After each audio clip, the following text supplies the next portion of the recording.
Querido Jesus, lerei agora as páginas da tua vida, que elas me levem a te amar cada vez mais e que tuas palavras firam o meu coração e me levem a mudar de vida.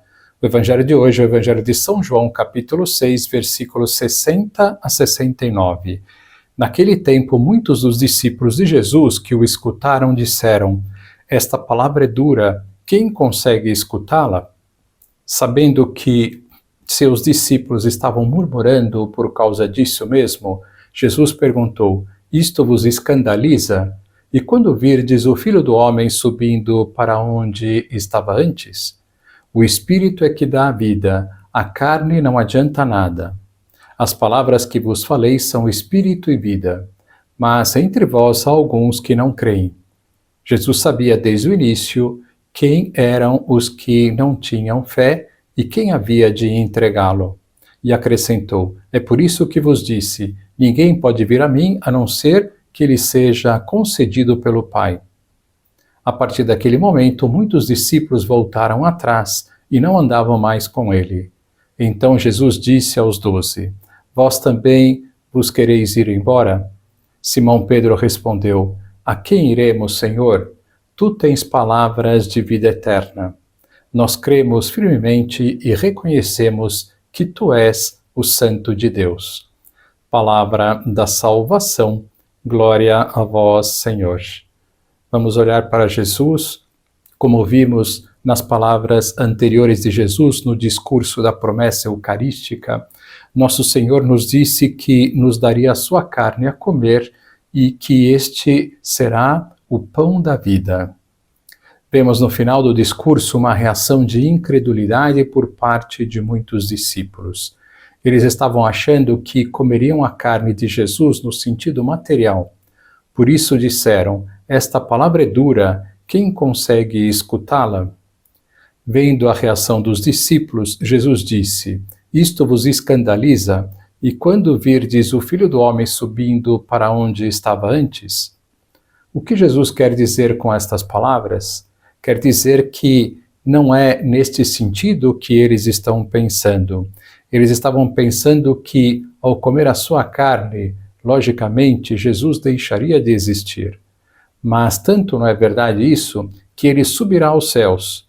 Então é como se Jesus dissesse: "Isto vos escandaliza? Dentro de pouco vereis o Filho do Homem subindo para onde estava antes, e, portanto, continuará vivo." A seguir, disse Jesus: "O Espírito é que dá vida, a carne não adianta nada. As palavras que vos falei são Espírito e vida."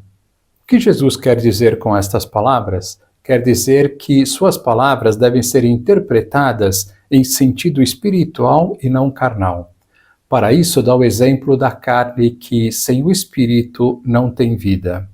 Assim, suas palavras não têm vida, não têm sentido, se não são tomadas no sentido espiritual. O que Jesus então está nos dizendo ao dizer que nos dará a sua carne para comer?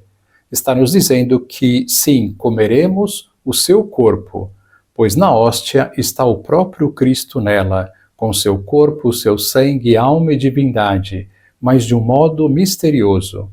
Por isso, nós falamos do mistério da Eucaristia. É um mistério para nós que o próprio Deus esteja nela, que Jesus esteja nela e que o comamos.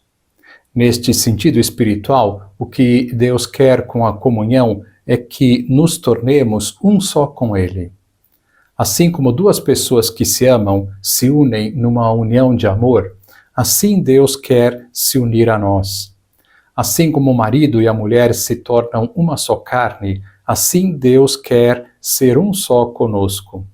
Por isso, muitos santos comparam a comunhão com a união esponsal, a união amorosa entre marido e mulher.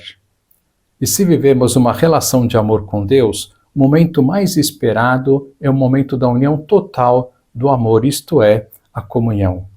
É por isso que a beata Imelda dizia que receber a comunhão era morrer de alegria. Ela ia imaginando isso antes de fazer a primeira comunhão e perguntava às freiras que viviam com ela como elas não morriam de alegria ao receber a comunhão. Chegou o dia tão esperado da primeira comunhão da Imelda e, terminada a missa, ela estava completamente absorta em Deus. Passado um tempo, as freiras estranharam que ela ainda não havia saído da capela e, ao entrarem lá, Imelda estava morta. Morreu de alegria ao receber Jesus. Deus pode tudo. Se Ele quer ficar num pedaço de pão, Ele pode ficar. Se Ele nos pode dar como alimento, Ele nos dá como alimento. Se Ele quer unir-se a nós na plenitude do amor, Ele, por amor, põe os meios para isso. Saibamos agradecer a este Deus tão bom que, apesar de todas as nossas misérias, não deixa de nos amar e fazer loucuras para que sejamos um só no amor com Ele.